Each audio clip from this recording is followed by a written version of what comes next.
I guess I didn't need to write it down. Hello, everyone, and welcome to day 6 of the Tubbering Introspective. Today is A Choice of Catastrophes. Rob, you doing well today? I'm doing well. I'm just hoping and praying that I have a good internet connection tonight, right now. Looks good right now. So far, so good. Yeah. I took as many precautions as possible. Yeah, this is the best connection you've had so far. Cool. Cool. We'll give it a little time for people to get on. What do you do today?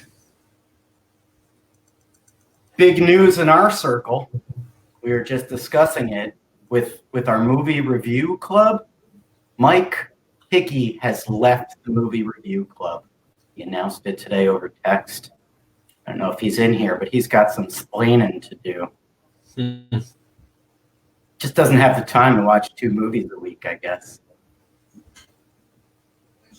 It's a busy time for everybody these days. What else? Get my son. Here. You know, I watch these videos and I feel like I could see myself gaining weight while sitting on a couch not doing anything. Yeah, same.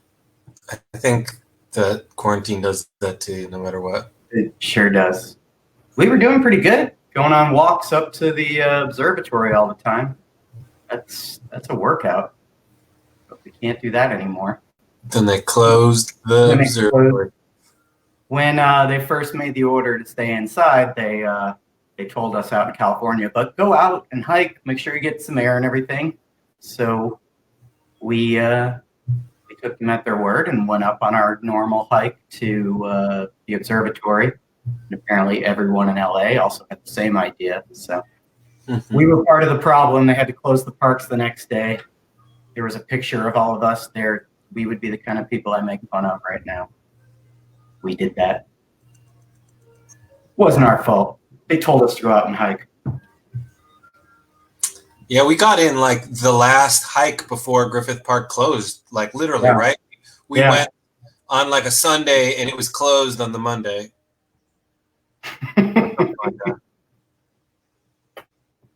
We were part of the problem.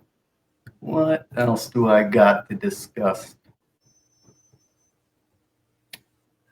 Probably be gaining more weight if I was in Chicago, only because I would have a better access to better beer while I'm sitting around. LA's beer scene is a little weak. I can go to the liquor store and they'll have 30 different kinds of beer and 28 of them will be IPAs. I think they confuse the word beer with IPA out here in LA.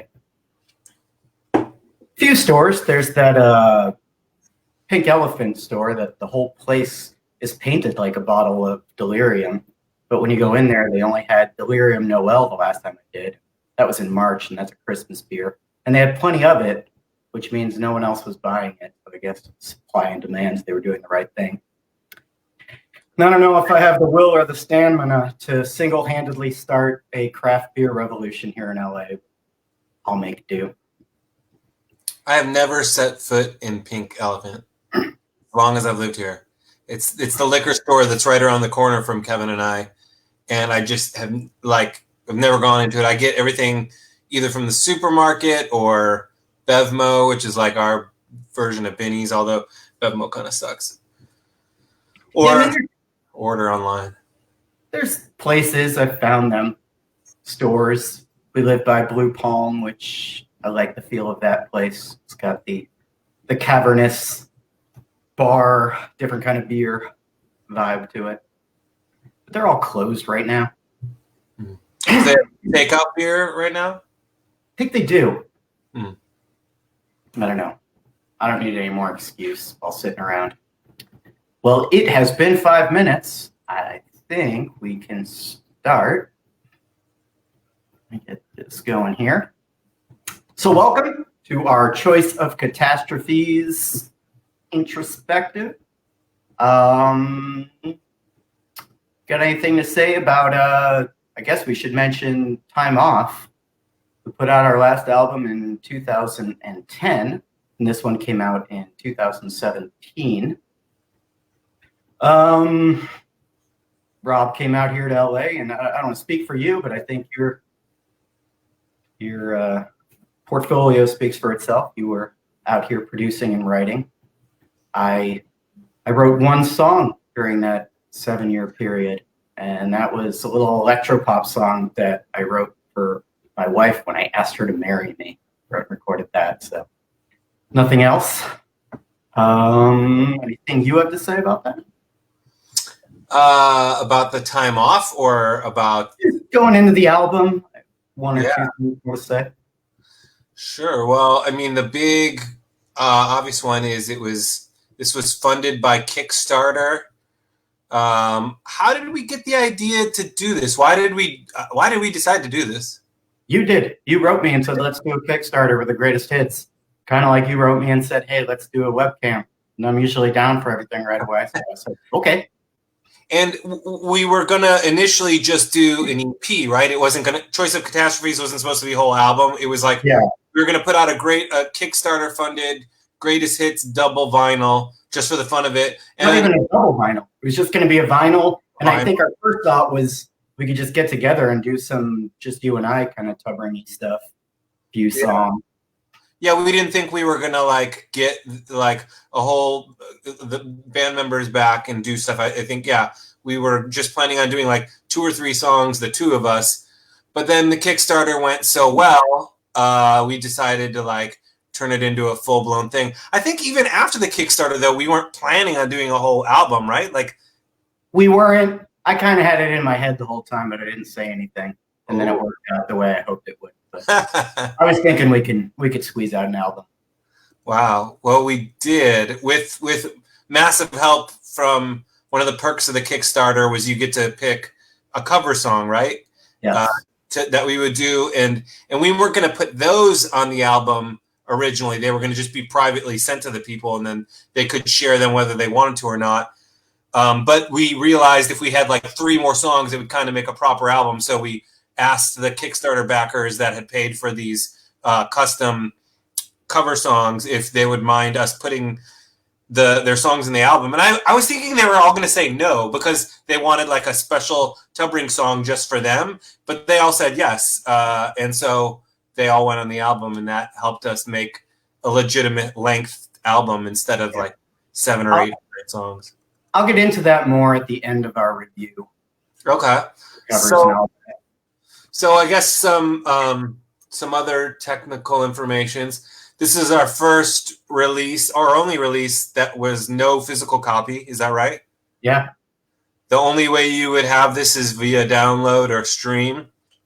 And we recorded this mostly at my studio. All the vocals, guitars, like keyboards, production, and mixing and mastering I did here at my studio.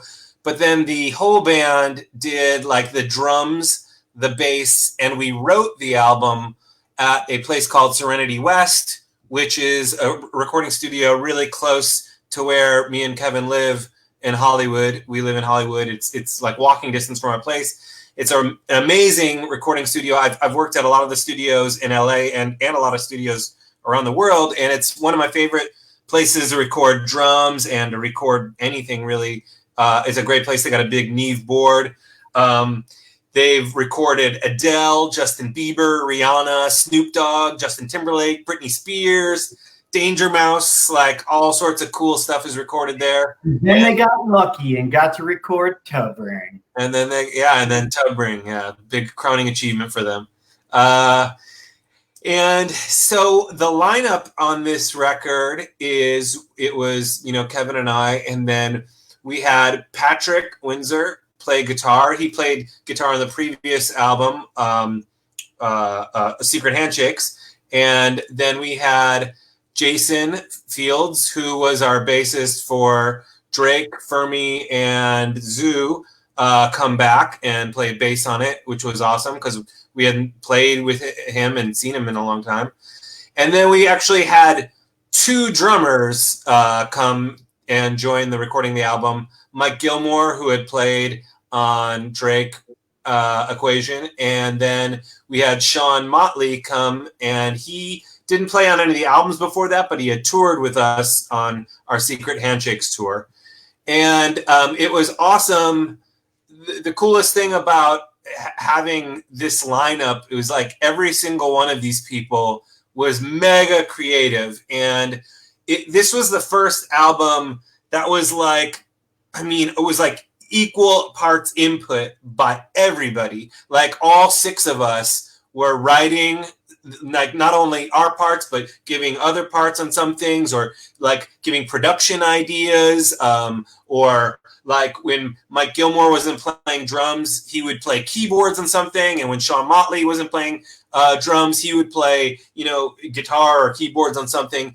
And it was the most fun time I've ever had recording an album. I had such a blast. It was like I was mainly behind the mixing board for a lot of it, and I played instruments too, but it was like, it was just a really cool collaboration between the six of us, and honestly, it was so like everybody contributing creatively to this, that like equally, it was awesome. And then as Kevin said, I do a lot of writing and producing music in LA.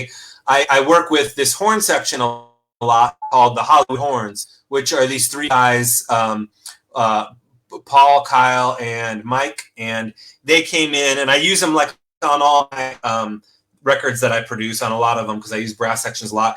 And having them on the Tubbering record, it's like actually an amazing horn record. I like listening to it today. I was like, the horns on this record are like some of the stars. It's like so much amazing horn playing. We got them to do so much stuff, and they are really nice guys, and they play for very little money for me, and I love them to death.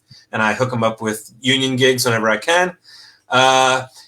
Yeah, I don't know. I guess I also always kind of mention what I was listening to at the time. I don't know what I was listening to.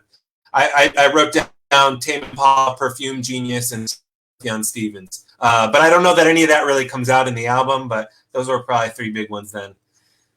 Yeah. Yeah. So let's get it. I mean, you cover a lot of things. Such a great experience. I have nothing but good vibes about this album and recording it, getting into it, but I'll go into a lot more of those feelings in my personal reviews after the album. Let's see. It's called A Choice of Catastrophes. That's from Isaac Asimov. It's kind of a book on all the things that can kill humanity off.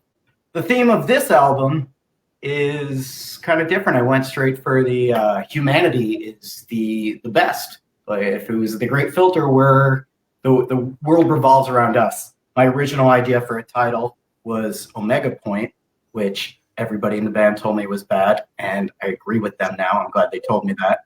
But Omega Point kind of led to that Earth is kind of more of the center of the universe, which Choice of Catastrophes still fit that kind of ironically, how humanity is going to rise above everything and be the number one species. It's kind of a happy, optimistic album in a way. And it definitely put myself back into that the SETI mindset and made a theme, and it's a little more conceptual too. And it was a lot of fun. So I guess one thing I could add real quick, sure. you know, one thing to add, as Kevin mentioned, there was 7 years between this record and our previous record, Secret Handshakes. I remember going into this, like even though we had a great time and I think made a great record and it was really easy. I remember going into this thinking, this is going to be so hard. Like, do I even know how to write a Tubbering song anymore? Do I know how to produce a Tubbering song? Do I even know how to like think like a member of Tubbering anymore? And I was like pretty terrified going into it. I was going to kind of save that till later, but since you brought it up, oddly enough, I had the opposite reaction. I don't know, like when I came in, I'm like, this is going to be good. We're going to do well. I don't know. I was kind of cocky, if you will say, that it should be fine. I think, I'll go into it later. There was a reason. I felt like we could all do it. So I always had I don't know. I didn't want to mess with our legacy if we had any, but I felt we would do okay.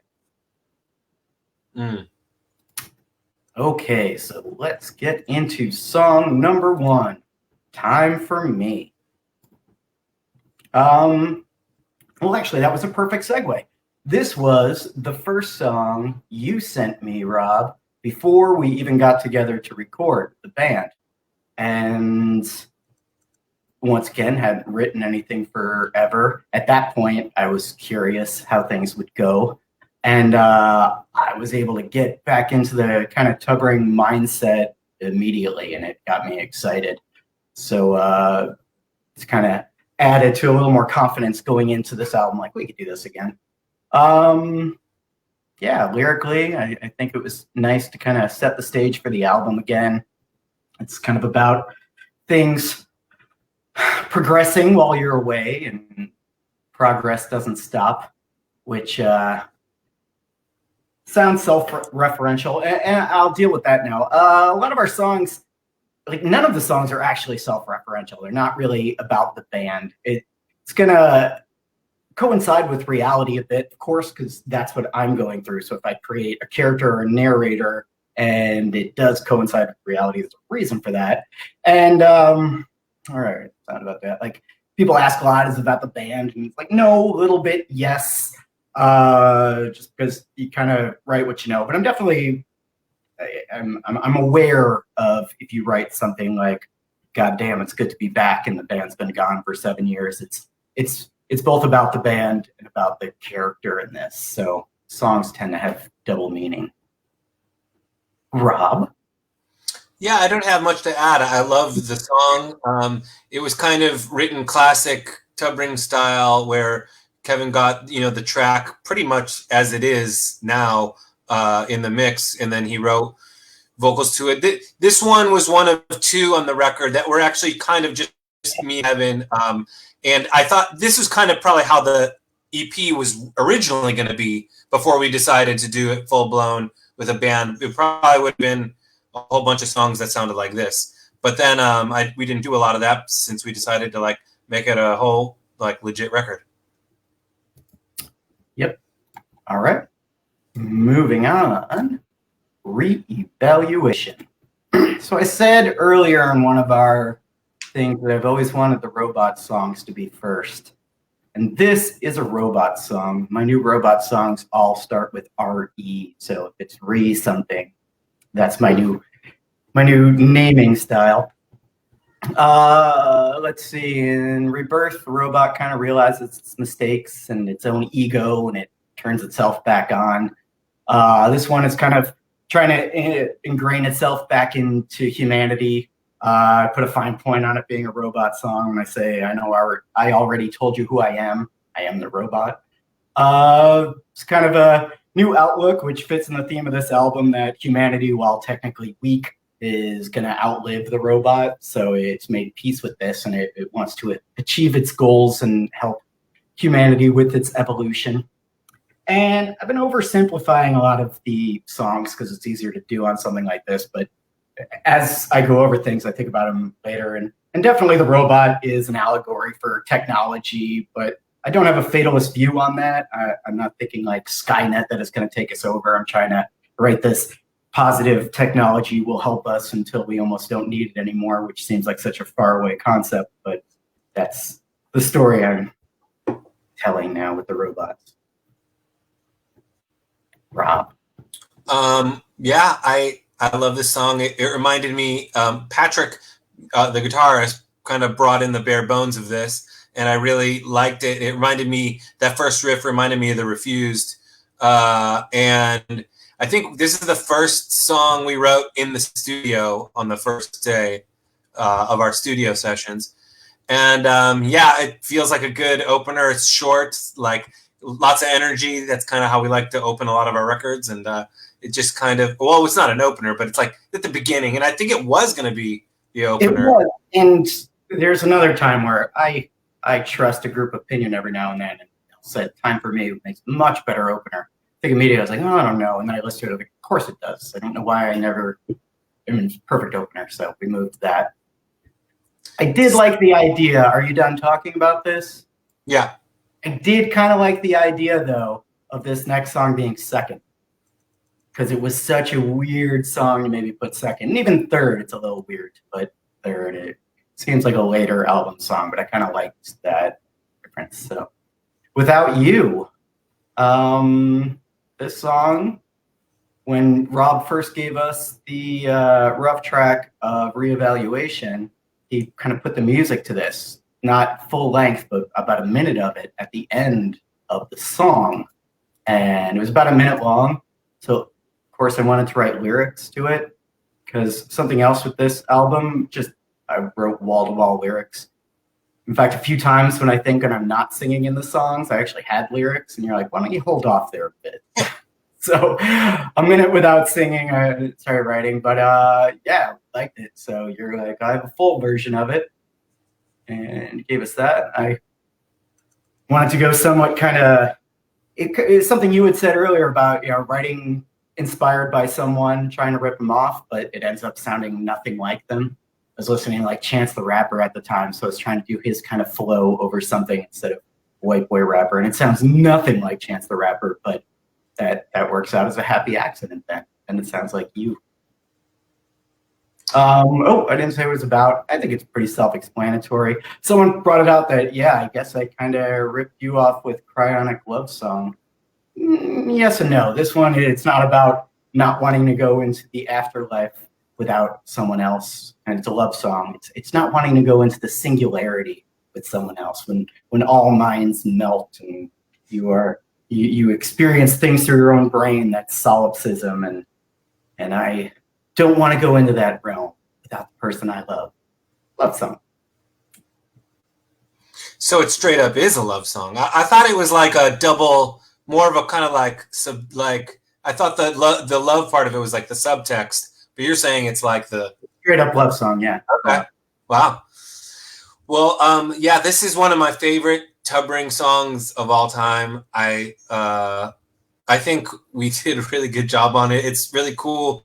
Kind of like what Kevin said, it has a little bit of a Chance the Rapper vibe. It's got this hip hop jazz thing, which is like, when has Tubring done hip hop jazz, or when has anybody done hip hop jazz? And yeah, I don't know. There's a lot of cool production things in it that I like to do. There's a constant, really simple beat happening in the left speaker. And then there are these jazz drums that are happening like on like quadruple time on the right speaker, and it just kind of makes this like blends together in a really cool way to my ears at least. And a lot of these really cool jazz horns that I like detuned slightly, so they would be just kind of like something off about the way those horns sound, and I just think it sounds pretty cool. I don't know. I don't have much else to say about it that wouldn't just be more like sucking our own dicks. I just think it turned out awesome. I like Mike Gilmore's background vocals so much in it. He added the thing in the chorus that that's Gilmore's. Yeah, Mike Gilmore did a lot of like production stuff with me on this. Everybody did, really, and Mike Gilmore did a lot of the backup vocals, and they just sound so brilliant here. It's like when he came up with those, it's just like, oh my gosh, that sounds great. And yeah, and Patrick's guitar line in that chorus is really cool too, and it sounds great. Thanks for sucking our dick a little more, Rob. All right. Moving on to the next song, then. I don't have this ready. Not Before Our Time. Would you like to go first, Rob? You wrote this in the studio.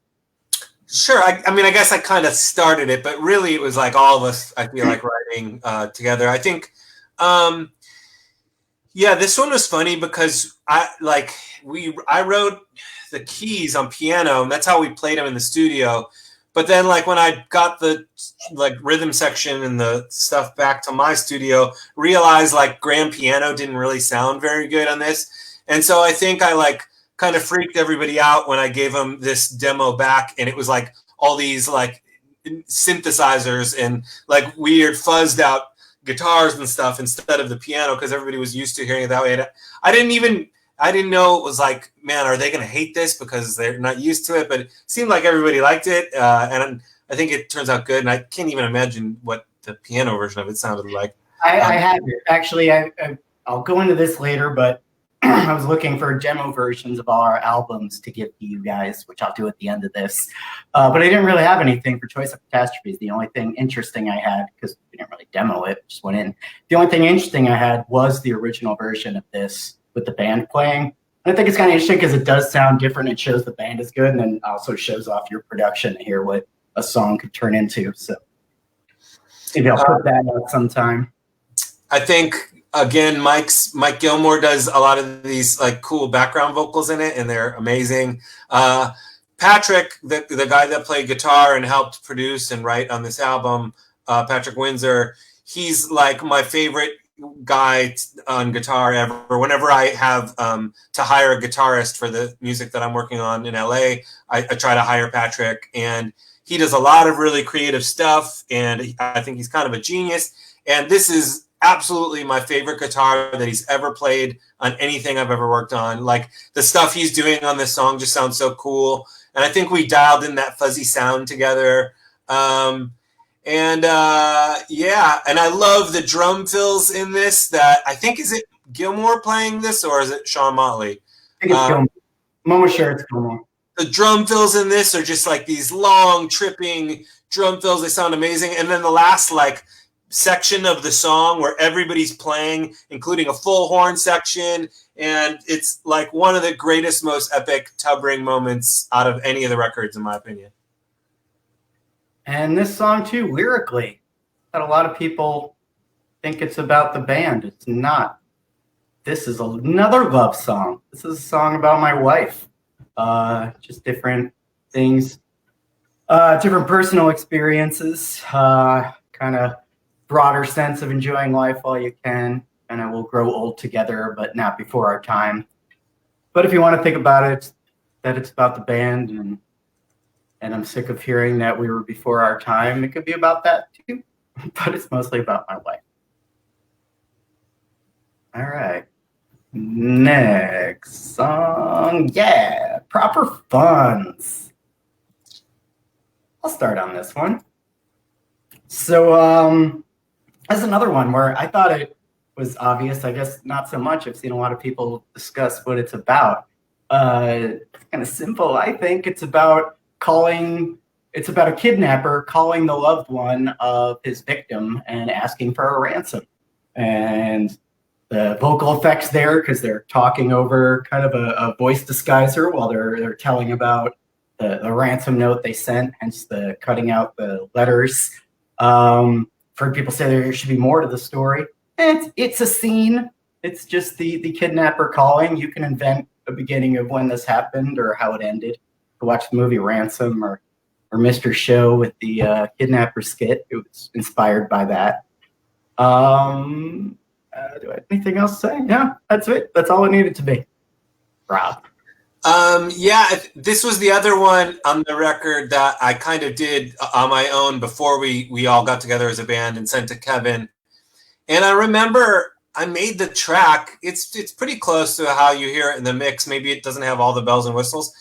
And I remember thinking it was so boring and stupid. I was like, I shouldn't even send this to Kevin. But then I was like, okay, I'll just send it to him and see if like he could tell me to fuck off or if he likes it. But I was almost positive that it was just kind of like a waste. Like musically, it just kind of like, it wasn't doing it a lot of stuff. And I just thought it would be the lyrics. I don't know what he could do that would make it interesting. But then when he came into the studio and started singing it, I like immediately changed my mind. And with some production help and ideas from the other bandmates afterwards, it was like, turned out to be one of the funnest songs on the album. It's just like pure fun. That Jerry guy on Amazon would hate it. Just it's fun. And your vocals are on this too. This is you sing the chorus. The "Yeah, we'll be watching you." Right. Yeah, that's me. Yeah, the rest of it's Kevin. The verses are Kevin's voice, and then the "Yeah, we'll be watching you" is me. But it's cool because you can't really tell whose voice is who because we've got so much crazy shit on it. And I think this is officially our most played song of all time. It has an insane amount of listens on Spotify, yeah. That's weird. All right. Let's get that across. Next song is Impress Your Creators. Sean Motley brought in this song. All right. Sean, the drummer, our one of our two drummers for the session, brought in this, and then he didn't play drums on it. He played keys, I think. Mike Gilmore played drums on it. But it was like brilliant. Like he kind of brought the bones of it in the demo. Actually, it was pretty progressed demo. It sounded like pretty complete. And I remember just like loving it right away. And then like listening back today, I haven't listened to the album in a while, but I think it's just a great blend of like instrumentation. The horns on this again are just like amazing. And then you got the different keys and the mallets, and they're all just kind of like fitting so well. And it's like, it was awesome. I love Jason's bass guitar on this song. He plays like the most interesting stuff, like kind of classic Jason bass stuff on this one. It's just awesome. And I love, I don't want to get too much into your lyrics because I know you've got a lot to say about him, but there's like an Alexander in Charge reference in the beginning, but I'll shut up. It's okay. Yeah, there is that. Yeah, actually, I do have a lot to say about this one. First, the Alexander in Charge callback. Gotta address that. That came from as simple as I discussed in Alexander in Charge when I was trying to write the lyrics to it. We had the pi beat, so it was like 1, 2, 3, 1, 1, 2, 3, 4, and I tried to put the lyrics to it, but it wasn't working. So I tried then going off the beat. So like 1, 2, 3, there was an average Monday, 10, there was a movie star. So when I started to come up with the melody for Impress Your Creators, it starts off 10, 10, and I was singing with that, and it wasn't working. I'm like, well, why don't I try what I did with Alexander in Charge and sing off the beats? So I'm 10, 10, and I just sang, there was an average Tuesday, 10, 10, there was a shooting star, and I'm like, well, that not only works, but those are the lyrics. I was already doing lots of callbacks. Crap, I forgot to mention a lot of callbacks. Well, it's good. There's still Easter eggs. There's some hidden ones in there. But I was already doing a lot of callbacks, so that fit. And I had the idea of what the lyrics were going to be about before I started writing that. And I hate to say this. I would love to take complete credit for this story, but I did not. I had some help. We were on tour around the Secret Handshakes days, and we started playing with Creature Feature a bunch. And Curtis from Creature Feature joined us for a tour. He was playing guitar with us for some shows that were fun. And during one of our drives, he was telling us about this story about a Twilight Zone episode he liked a lot, which I've searched down since there. It's actually from the 80s. You can find it on YouTube. It's about 10 minutes long.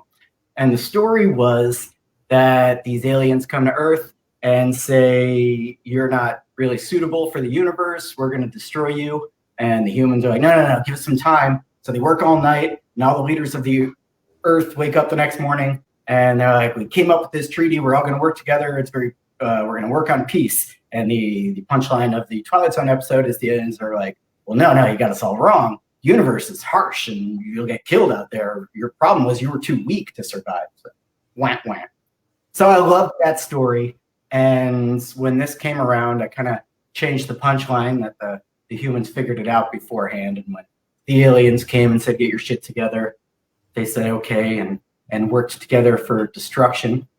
Originally, I think I thought the song was longer, and I made the lyrics get a little deeper, where kind of the powerful on the earth enslaved the weaker, but oddly enough, through their oppression, humanity survives. So it brings in those weird questions. And I think I kept one lyric in there was, fight us, you'll kill 1/5. Well, take 2/3. Who gives a shit? That was them saying, it doesn't matter how many people die, we're going to win. Yeah, I love that song. It's a great song. What's the Twilight Zone episode? Do we know? I should have looked that up beforehand. I know I found it on YouTube. It's on there somewhere, and it's not one of the old black and white Twilight Zone. It's from the 80s. From the 80s. It's funny enough because when you sang the lyrics, and I heard the lyrics, I actually had seen that episode and remembered it exactly. And I remember how you changed the ending to it. And yeah, it's a really cool episode, actually. It's really rad. Going back to, I usually, it's almost easy to kind of write story, jokey songs with a punchline. So I try not to let myself do that too much, even though I used to. If you listen to our old demos, every song was like that. So I don't like to do that. But I felt when I was writing, I almost didn't do it. But I'm like, I earned it at this point. I can write a cheesy, funny punchline song, and it came out great. So Yeah. Oh, Mike was actually typing that while I was giving that story. Yes, I was reluctant at first because I thought it might be cheesy, but it was all right. It surpassed that. You got anything else to say about it? No, we'll figure out the name of the Twilight Zone episode later and put it on this. Okay. Or if someone else wants to do that in another window, you can post it while we're. The first cover of the album, Secular Haze. So we did our Kickstarter. One of the perks was you could request a cover song. This was the first one that ended up on the album, Secular Haze by Ghost. I have had a few people ask me how much of a big Ghost fan I was. To tell you the truth, this is the only Ghost song I've ever heard. But oddly enough, I heard it before we were requested to do it. I think Christopher Williams, did I say his full name, wrote us a message. And after he got the perk to pick a cover, he's like, I'm either going to pick, and you can help me out here if you happen to be listening, some heavy thrash thing, or Secular Haze by Ghost. And at that point, that's the only Ghost song I heard. I'm like, oh, I hope it picks that one. It's kind of a cool song. And he did, and then we did it. This is one of those songs, too, I think people have heard of us that are like, oh, it sounded originally like a Tubbering song. I think it's one of those songs that more sounds like what you think a Tubbering song sounds like than what an actual Tubbering song does.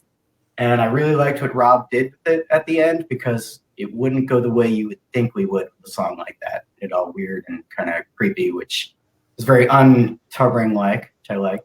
Oh, and I heard something. Them Swedish vocalists, they like to say words oddly. Like omnipotent, he says omnipotent. So I did sing omnipotent because it fit the rhyme scheme. There were other omni this. But he also said divinity, which I could not do. So sorry, Tobias of Ghost. I did change it to divinity. Rob. Yeah, I was going to point out the omnipotent thing, too. That's funny. I had never heard of Ghost, and I had never heard the song. But I kind of like recording covers of songs that I don't know and or might not even like, only because it's kind of easy to reimagine something that I'm not connected to. Whereas if it's a song I know and love, those are often like the hardest songs to cover because I almost feel like the only thing I can do is fuck them up.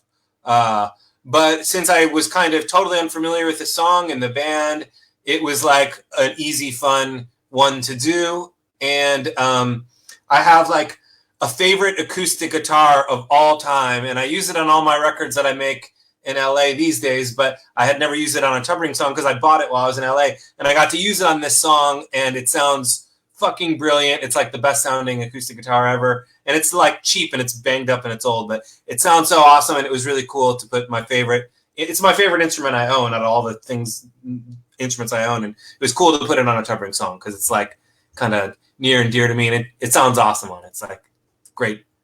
It's got the greatest acoustic tone ever. I love it. All right, then. Moving along. Where is it? There we go. Built to Last. Would you like to start this one, Rob, or shall I? I don't have much to say about it. I don't have a lot to say about it either. Patrick, the guitarist, Patrick Windsor, again, brought in the bones of this. I remember when he brought it in, I loved it. I mean, we hadn't finished it, but I was like, wow, this would probably be the single of the album. It just sounds so good. And it sounds so, the energy was definitely very Tubbering. And then I love Kevin did the vocals. To me, they sounded a lot like Blue Meanies in the beginning, and that's one of my favorite bands of all time. And he even sounds a bit like the tone of his voice sounds a bit like the singer of the Blue Meanies in it, Billy Spunk. And I just thought it was cool, and it kind of brought me back to like when I was a kid. They were one of my favorite bands, and there's a cool "Future is Free" callback in the lyrics. It's just a great, awesome song. Well, here are my notes. Sounded Blue Meanies-esque, so I put Blue Meanies-esque vocals to it, and it referenced "Future was Free," which you covered both of them. So, yeah, the beginning part definitely was more Blue Meanies, and then the pre-chorus and chorus I did a little more Tubbering-y, but it was definitely on purpose to rip off the Blue Meanies, even what it's about. Like, they always had kind of these engines and car kind of anything fast. So wrote that about it. Totally ripped you off, Blue Meanies. Moving on. Trying again. Like to start? I'll start. What do I have? Too much. Oh, no, you go first. Then I'll finish it because I got something to go with this one. Okay, I'll start. But also sidetrack back to impress your creators. I see in the comments people say it's the Twilight Zone episode, A Small Talent for War, and that is it, A Small Talent for War. Thank you, fan. Yes, a couple people found it. I went on Wikipedia. Okay, so trying again. I'll start this off. Jason Fields, our bassist, brought in kind of the bones of this, and it's got this cool big band swing kind of feel, which I loved. Well, it didn't really have the swing feel till we added the horns, or it didn't have the big band feel till we added the horns, but it had this cool swing feel that immediately when he played it, I was like, oh, we're gonna put some cool horns on this. And I love Patrick's guitar playing in this. He does this like cool ZZ Top Lagrange type like breakdown. It's just like classic genius of Patrick on this. I love the drums, like these long sweeping fills that last for like 8 measures. It's just like a fun, crazy song. It doesn't really sound like any Tubbering songs before, which is always at this point a little bit hard to do. But yeah, it's just a great one. Yeah, Jason brought this one in. It was really interesting for me writing that kind of his songwriting style again, which I don't know if, he's on here. I don't know if he thinks he has, but he definitely has his own songwriting style. And kind of same thing you were saying. It sounded really swingy and dancey, so I kind of wrote singy, dancey lyrics to it. I heard it differently in my head. That's why I went in this. Yeah, I heard it differently in my head than how it came out, which kind of goes into the bigger thing on these songs. When I got the album and took these songs home to write, I didn't physically sing any of these songs. I just wrote them all in my head. So I kind of just had to picture what they were going to sound like when they were all done, which worked. I guess we've been doing Tubbering so long, we can do that. But this one sounded different than I expected. And then the last thing to say about it is the drunken take.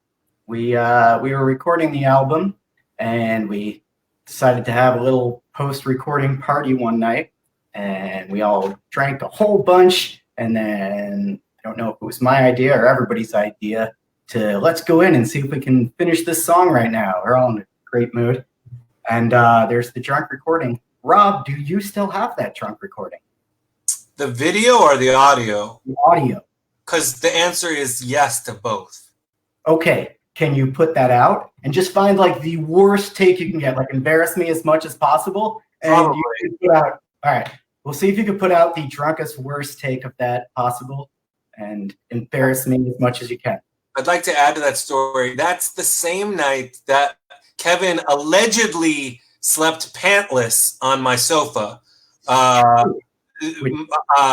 girlfriend woke up to find him without pants on my sofa the next morning, which it's never been confirmed. Like nobody else saw it besides her. But it's not a thing I've ever done before. It's not like I'm known for getting drunk to the point of taking my pants off and falling on the couch. But that was a rough evening, a fun evening.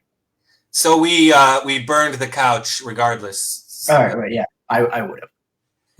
So yeah, I think you should put out the drunk version. We'll see what happens there. Okay. Wait, did you say anything? Did you have anything to say? Nope. No, we already did. That's right. Sorry. I'm thinking Prisen : 192 yeah, I'll start here. I liked this song for a long time. I've always kind of wanted to cover it, but not enough to necessarily bring it up to the band. And I don't want to tell Rob's story, but I know he's a big fan of the show Fargo. Probably your favorite show on TV. And they featured that song on it one evening. And Rob texted me immediately and said, "You heard that song on Fargo? Is the coolest song ever." I'm like, I love that song. And I kind of jumped on the chance, like, we should cover it. So we did. It says on the album it was picked by TR. TR was actually covering. The way I did it, heard people ask, kind of wasn't that hard. I just listened to it a bunch and wrote down the syllables I heard phonetically. I figured because it was an Italian trying to sound like American English, if he used certain syllables, which he did, a few that were definitely Italian syllables, I would just make them a little more Americanized because it would fit the theme. But I also tried to make sure not to say any real English words. That's how that came about. To back it up a little bit and explain what this song is to anybody that might not know, this is a song from, I believe, like the 60s or 70s from this Italian pop star named Adriano Celentano. And he was like the Beatles in Italy. He was massive. And he's got this, he's also like the Serge Gainsbourg maybe of Italy, where he's got this multi-decade career, like starting in the 60s through the 70s through the 80s. He's still alive making music as far as I know. And he's massive in Italy, and he's just kind of like a national treasure. And he's done all sorts of different styles of music. He's kind of brilliant. He's got many, many good songs. He's just not very well known outside of Italy. And as Kevin mentioned, I had heard the song in Fargo and was like blown away. I get a lot of the music I listen to these days by Shazamming stuff in my favorite shows. Like in Breaking Bad, I like all my playlists have these Breaking Bad songs all over them. So this song just blew me away. And then when I started, I didn't know who Adriano Celentano was, but I started like looking up this song, and it's a song that's sung in no language at all. It's just all gibberish, basically. So all these words are made up that he's singing, which is insane. Like, how experimental and cool is that? On top of it, if you study the music of it, the whole song is one chord on the guitar. It's just for, I mean, what, 3 or 4 minutes, one chord.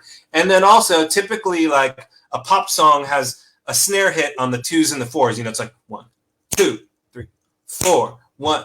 This song has the snare hit on the 1. So it's like, ba, do, do, do, do, ba, do. So it's just like every bit of this song is like experimental and insane, but yet so catchy and poppy and brilliant. And like Kevin said, we just like wanted to cover it. And it's a really fun one.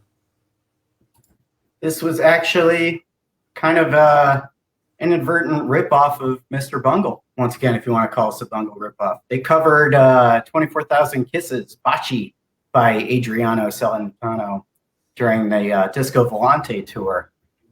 And we know that because Rob and I followed Mr. Bungle around for multiple shows for that tour. That's how we got to know each other better, and that's how we got to meet Trey.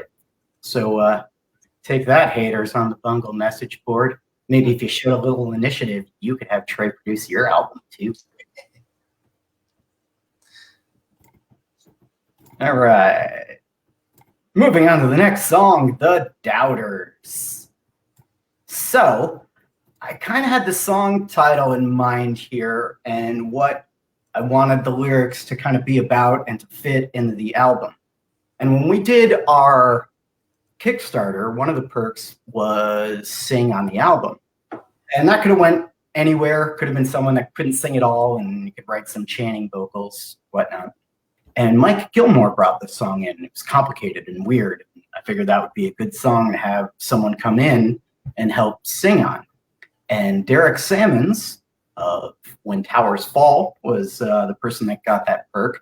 And as I started talking to him, it turned out he's a great singer and he's a great songwriter, which would make my job easier. So I gave him the demo of that song and told him where my head was at lyrically for this whole album and what I would like to do, and asked him maybe write some parts. I can write some parts. We can work on it together.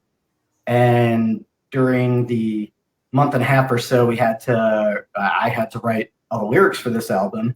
I was kind of putting that off to work with him. And I figured if worse comes to worse, I have a few ideas lyrically to go through. We'll just write it in the studio.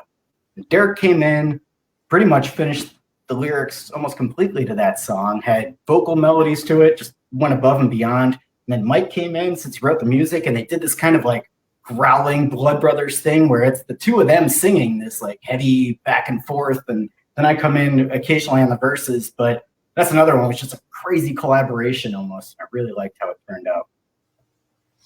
Yeah, it's really fun. Derek did a great job. It was cool and conceptually cool to write and record and put out. Perfectly. I couldn't. In fact, there was a line he was singing about the singularity where I'm like, I got to take that out because I've already dealt with that. It's like too much. Good job, Derek.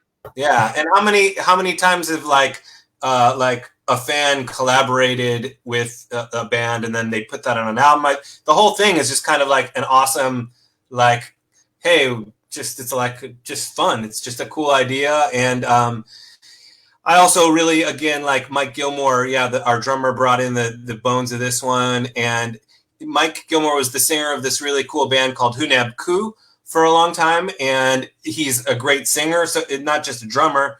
And he came up with a lot of the weird keyboards on this too. But it's really cool to get Mike singing lead on a Tubbring song because he's a really great singer. And it's like he does a lot of the background vocals on the album, but this one he does those like lead ones along with Derek. And yeah, just a fun song with a lot of energy. Definitely. All right. Remember the Time, the Michael Jackson cover. This was the next one requested from our Kickstarter perk. I liked both songs that were picked. I was kind of glad to hear this one. It's a good song. I was refamiliarizing myself with it, and I liked it a lot. To be honest, I wish I could have done a little more with it. I remember the time I had to work with it. I wish I had a little more. Boom. Yeah, this one, it was like, it was interesting because I don't particularly like the original song. And I was like, how is Tubbring going to do Michael Jackson? But then again, it's always nice where I'm not really connected to a song to cover it because then I can't really fuck it up. I can't like not do it justice. And so like, Kevin came in, we did the vocals, Mike helped me map out the arrangement of the song. It's pretty cool. Kevin does the vocals and ad-libs and harmonies verbatim to Michael Jackson. Like, no, I don't. I was going to go into that, but I was going to drop it. I remember doing those parts at the end where I'm like, do you do, and like the yelling parts. And I knew all those were in there, but I didn't know exactly where they were going. And I was like, well, I'll just sing them all. And we went over tracks and I like sang over it. I'm like, just cut them out and put them where they're supposed to go. And then you just put it on like exactly like that, which I thought sounded actually a lot cooler. Like you can even hear in those backing vocals is like things that are fighting each other, which I thought worked really well there. I think it like this is actually like one of my favorite things on the record. Like I think it turned out amazing. Like because I would just like put in every insane like weird sample and thing I could find in it, and it just turned into this like it just sounds fucking insane. There's like Mexican nursery rhyme things happening, and like there's these like I work with a lot of artists in LA, and a lot of times like if they do something and then we don't end up putting it out, I'll like resample it into the songs, and there's like a few things in there from that are like really cool. I don't even know if I should say who they're from, but like some famous people. But there's a cool the one part. This female backup vocal. I'll tell you guys later who it is. But anyways, there's a lot of fun weird shit in it. I don't know. Like the lead vocal is panned hard left, and the backing vocals are panned hard right. It's just kind of like a fun, insane song, and I don't know. I like it. Yeah, it was fun. Yeah. Which leads us to the last song on the album, Leaving. Rob, you want to start or shall I? Sure, I'll go quick. One of my favorite Tubbring songs of all time. It's definitely like when we kind of came up with the bones of it all together in the studio, and then I immediately thought of "Life in a Glass House" by Radiohead. And so when my horn guys came in, I asked the sax player Kyle to bring his clarinet and play clarinet on that one instead. And the Hollywood Horns guys like ad-libbed through the song maybe like 5 times, and I recorded them doing it, and then I kind of comped all those things together, and that's what you get the horn backtracks of this. and they are so incredible. Their ad-libbing is so insane and so beautiful, and the clarinet stuff on there, as well as the trombone and the trumpet, it's all kind of chaotic, but like sloppy and amazing at the same time. And then Kevin wrote the lyrics afterwards and the melodies, and he took some of the melodies from these like clarinet ad-libs and horn ad-libs, which I just thought was so amazingly cool. And I ended up giving writing credit and publishing to the horn players for this because they were such an integral part of it. And Patrick's playing piano on it because I can't play piano very good, and he does great. And you can really hear the tones of this recording studio in this song. Like it's like one of my favorite recording studios to work at, and it just like the piano sounds beautiful, the drums sound beautiful, the horns sound beautiful. It's just you can just really hear the studio in the song, and I'm a studio nut, so yeah. We kind of ended our experience, our writing after that long time playing this song. Just such a nice kind of ending to our recording time too. I remember when we were leaving and splitting up, Jason said a very Jason thing to me when he's like, "Hey, I like that last song we did a lot. Don't screw it up." If you're hearing that, Jason. But I don't think I did. I was happy with the way it came out. Lyrically, it's one of those that can be interpreted different ways. In the Tubbring Cosmic City way, it's the creators telling the humanity, you've moved past us, it's time for you to move on. In a more personal way, it can be kind of a father-son dynamic, so I could work out my own daddy issues. I think one night I drunkenly convinced myself that it would be the perfect album opener. In a weird way, it totally made sense to me. It makes so sense to be the last song in the album. Let's open with it. And I sobered up and said, no, that's not a good idea. But yeah, I like that song. And it doesn't, would I have that? No, that's it. Yeah, I think it's a good ending for the album. But it doesn't have as much finality as a lot of people have said to me, and I'll go into that. It was cool because it was also the last thing we wrote on the album. So it's also fitting, and it's called Leaving. It's just kind of conceptually cool. It's funny, Gabriel mentions you going from smooth vocals to raspy vocals. And that's another thing. I can't believe you didn't comment on this. Oh my God, I didn't bring that up at all, did I? How do you explain? All right. So surprisingly, this worked out great. I don't get sick much. I pride myself on that. We wrote this album, had the demos. I took them home, worked on them for a month and a half. Got plane tickets out to LA. I didn't live out here yet. So excited to come record everything. About a week before I leave, I got sick as hell. I got over the sickness, but my voice was still raspy. It wasn't back 100%. So I just kind of had to do what I can. So the first version of the album, I had all these, like, my voice sounded a little weird, brought a weird timbre because I was sick. And then I came back about a month later and went over a lot of stuff, but it actually worked out good because certain things, that weird kind of sick timbre I had, added kind of a new level to certain songs. Like Without You, I was totally sick through the whole thing, but I think that sounds better like that. So yeah, Leaving, I redid when I thought I sounded a little stronger, and everyone decided I sounded better when I was sick for at least the first voice. So I get kind of a weaker sound in the beginning because I was sick. And that was a happy accident how that worked out.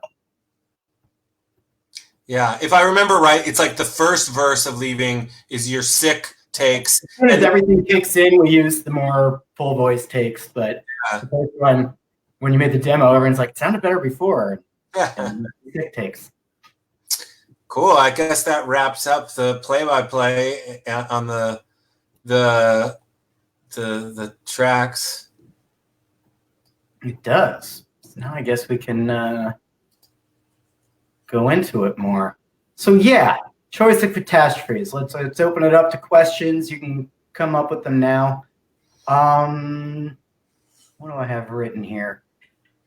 You want to know one thing that bugs me about the album that we can never really undo, and we didn't really have a choice, but the word time is in 3 of the song titles. No, really? That bugs you? That was on purpose. I mean, it's just like, guys, come on. No. It made me think of Persistence of Time by Anthrax, who used it. It was definitely conscious to use the word time a few times. All right. Unconscious, but maybe I just gotta open myself up to fun. I guess. So for me, going into this, we discussed being away for a while. My biggest goal, obviously, want to write a good album. We kind of have, whether it existed or not, our own legacy. So I don't want to get together after this much time off and fuck everything up. But I think one of my biggest goals, I didn't want it to sound like a bunch of older guys getting together to relive the heyday and put songs together, which technically is exactly what it is. But I wanted it to sound like it would fit well into our discography. And as far as I'm concerned, it does. I think without knowing any backstory, it just fits in as another great Tubbering album. Yeah, I was pleased at how well it fit in with our other stuff. Again, so much time had passed, and like Jason and Mike had never met Patrick or Sean, except for day one of the recording studio, walking into the studio together. So it was like, will these guys even gel together? You know what I mean? And just again, I haven't been doing stuff quite so experimental in a long time, and it was just like, I don't know, it came out, I thought, great. And I guess maybe that could lead us into our rankings. We both rank this number 2. Yes, we do. Our second favorite album out of the 6. And I'll give a reason for that. Arguably, this could have been 1. Few reasons. I love newer stuff we do. Every song, just, I say lightning in a bottle, but maybe it wasn't lightning in a bottle. Like, we got our shit together. Like, every song I liked on this. There was nothing I didn't. The only reason I put it 2, wish could have been a little bit longer. We did write it in 2 weeks. Maybe if we had 3 weeks, we could have cut out a few more. As an album as a whole, and I like to write albums as a whole that bring you through things. I think it could have used 2 more songs. I don't know, I have written. After the Doubters, to me, and my story end, that was kind of like the low point. But I wanted to write a couple more that was kind of like back into the optimistic view, and it would have made Leaving maybe not sound as depressing, because I wanted Leaving to actually be not as like a downer song. We actually had another song, but we decided it wasn't working. And to be honest, if we had 2, maybe 3 more songs, I would have taken the cover songs off. That was kind of a trick, because we already said we're going to have a full album at that time. And it felt like an extended EP with the 9 songs. I would love Impress Your Creators to go straight into Built to Last. I wanted to keep that energy going, but it was 32 minutes long, which you can't say it's an album. So by throwing in those certain places, Secular Haze and all that, it makes it feel like a full album because it goes in and out of feelings. But that's the only reason I don't put it number 1. I would have liked maybe another week to work on it. That's it. Everything else on the cover art. You took that cover picture. I did. I took that cover picture in Dubna, Russia. My wife is from there. Her parents live very close to a big satellite thing. Let's see if I can do this. Nope. Yeah. So they live right by here. I think they live up here area, and we were going out with her friends to have a little party, which we've done a few times. We drove where my cursor's going through this, and we're hanging out in the woods and all drinking and having fun with Tanya and all of our Russian friends. And it was getting late, and I started walking this way, and I saw a great view. So that's why I put that little light there of the satellite, and continued walking, took that picture, and that's what those little coordinates are of that area. Were we excited about the Kickstarter, how well it did? Yeah, I was blown away that we did that good on it, and I'm still very thankful to everybody that after all this time wanted to hear more stuff or get a best of vinyl. Yeah, that's another thing I wanted to say. It comes up, people bring up a lot, if we only could have had $1,000 more, we would have done that live show. This couldn't have worked out any better, because if we did get to $30,000, we would have had to put together a live show, and that would have eaten our budget almost immediately. probably would have been back to a single album and just us two. The fact that we got so close without having to do it meant we could put all that money into the album, and we were able to get the full band and able to make a double record. So it sucks we didn't do a live show, but if you pull yourself away, I think that worked out for the best, that we got as close as possible without actually hitting that, so we could put all of it into the album, which we did. Tubbering still makes no money. We went over budget again for everything we made. Everything we did cost more than what we did. Bradley asks, with all the music that you guys make, how do you determine what songs would ultimately become a Tubbering song? I mean, for this album specifically, it's like everything, again, kind of everything we wrote for it went on it, except for we had one other song that we just didn't end up putting onto it. I mean, in other like walks of life, what becomes a Tubbering song? I don't know. It's like, I guess you never know. You know, again, like some stuff I didn't think would sounds good. I think is the answer. If we write whatever and we're like, oh, that's a good song, then it's a Tubbering song. Give Tubbering all the A-list stuff and give everybody else I work with all the shit. Yeah. Let's see. While people are asking questions, I have a gift for all of you. So I brought up the Great Filter demos that are terrible. Well, I put them all in a folder, and I have a second folder with all the Secret Handshake demos. And I put in all the other things we did, and that's like Criterion Collection album. That's like double disc release. There's 27 songs in there, have the original artwork. So if you're looking on the side, I am going to put the URL that you can download. Feel free to share. If you are new to Tubbering, please listen to about 10 more albums before you listen to these songs, because these are not a good representation of the band. But it is in the comment section now. You can download that. And that is a demo version of both Great Filter and Secret Handshakes. I thought I had already dug the bottom of the barrel for Tubbering stuff, but I found a surprising large amount of things. Now I think I'm done, but who knows? A few months from now, I might find more. Octavius asks, why don't we make money off our music? Don't we own all the rights? Quick two-part answer. We don't own any of the masters to any of our recordings except for this last one, Choice of Catastrophe.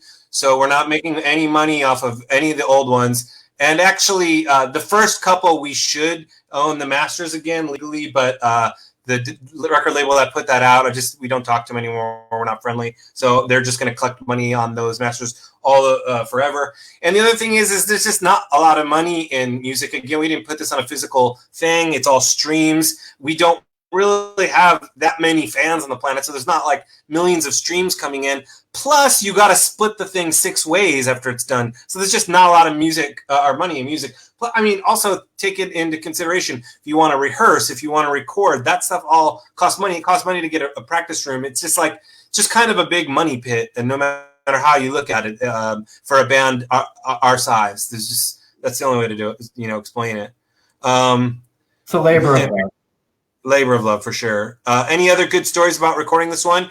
It was fun. I guess like I was trying to be professional this whole time, but I have to pee so bad. So if I don't do it, I'll be wanting to get off the thing. So I'm going to go do that and tell your story. So any other fun stories? My funnest thing about this record was, again, I had like 6 of my really good friends, that a couple of them that I haven't seen in years or a long time. And we were recording this record in Hollywood where I live, and, in my neighborhood where I knew all the cool restaurants and all the cool things to do. So every day we'd go into the studio and then we'd take a break, and I got to show my old buds around my new neighborhood in LA and take them out on, Hollywood's a pretty fun town, take them out every night and show them a good time. And that was just kind of like added to like how fun it was to record this record, just like hanging out with some of my best buddies on the planet and like kind of getting them. None of them live in LA, and kind of getting to show them, a bit of where I went to in the last 10 years. And yeah, it's just like, it was great. We just all had a great time. I don't know what other stories. One night we were partying with a bunch of guys, Jason from A Stratosphere, Mike from Daiquiri, and Don Bowles from The Germs. And we had this like late night hanging out with them. And Patrick mentioned earlier we were going to call the album something about germs, and that's partially where the title came from. Like, I can't remember what it was. Anyways, I'm sure he'll be yelling it in a second. I'm back. Oh, feels so much better. What were you saying? I was telling him about the night we all hung out with Mike from Daiquiri and Jason from Stratosphere and Don from the Germs. That might have even been the same night where you took your pants off. It was the late night, yeah. I like that that's considered the night I took my pants off now. So yeah, that was cool. Just a great time. I think we're about done with comments or questions. Accidental Germs. That's what Patrick thought the album should be called, and it was because we had also seen Pat Smear come out of the recording studio right next door to the studio that we were working at that same week. So we had seen two of the Germs members. Don came to my house, and then Pat Smear passed us on Sunset Boulevard that same time. Germs were part of our album writing. Let's see. I don't see any questions. Blah, blah, blah. I feel like there's stuff I'm missing that I wanted to talk about. But maybe not.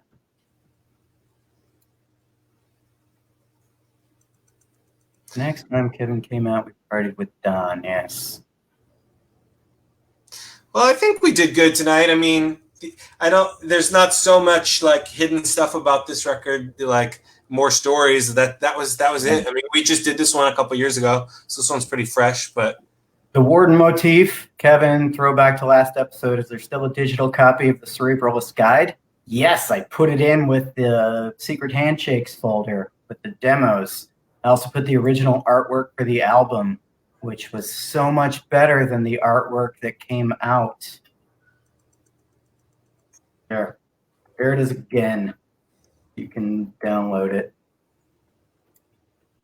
Yeah. So what else do we say if this is the last episode?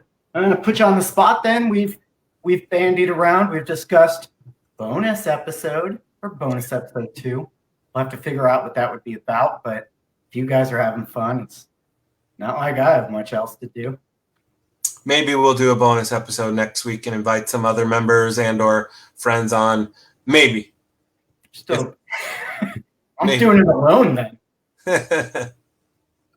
But I'll be a guest. I could be one of the guests.